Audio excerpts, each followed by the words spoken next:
I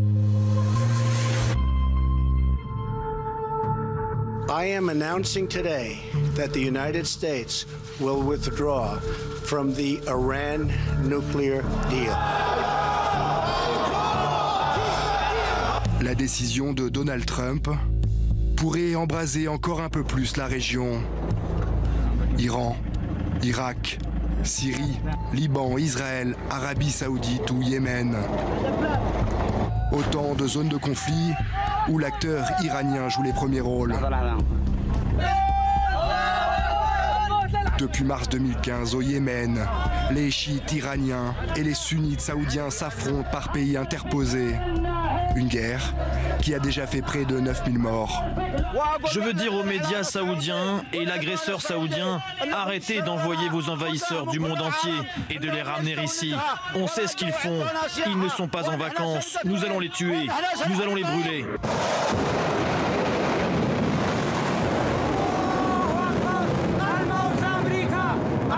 À plusieurs reprises ces derniers mois, ces miliciens houthis soutenus par l'Iran ont tiré des missiles balistiques sur l'Arabie Saoudite voisine.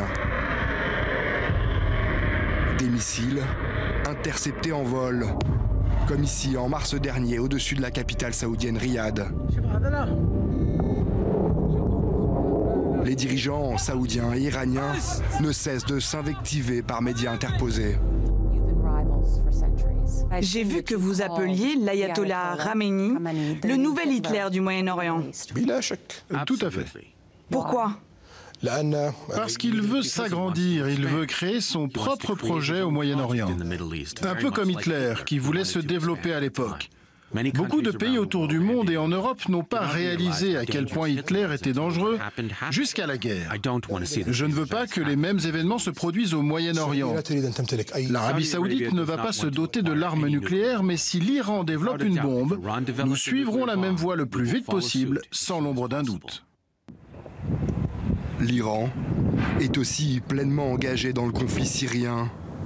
Avec la Russie, c'est le principal soutien du régime de Bachar el-Assad. Il y a 15 jours, le guide suprême iranien avait vivement condamné les frappes occidentales en conséquence des attaques chimiques du régime syrien. L'attaque menée ce matin contre la Syrie est un crime.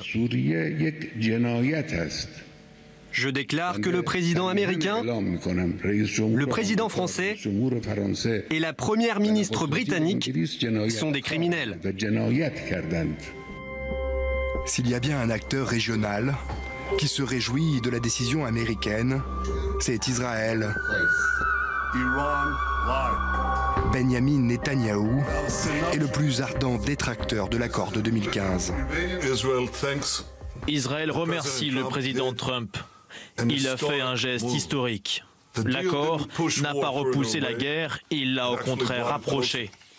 Depuis l'accord, nous avons vu l'agression iranienne croître tous les jours, en Irak, au Liban, au Yémen, à Gaza et surtout en Syrie, où l'Iran essaie d'établir des bases militaires depuis lesquelles ils attaqueront Israël. En conséquence, Israël a déployé des batteries de missiles le long de sa frontière avec la Syrie. Hier, un dépôt d'armes appartenant aux milices iraniennes a été détruit en Syrie. Une frappe attribuée à l'armée israélienne.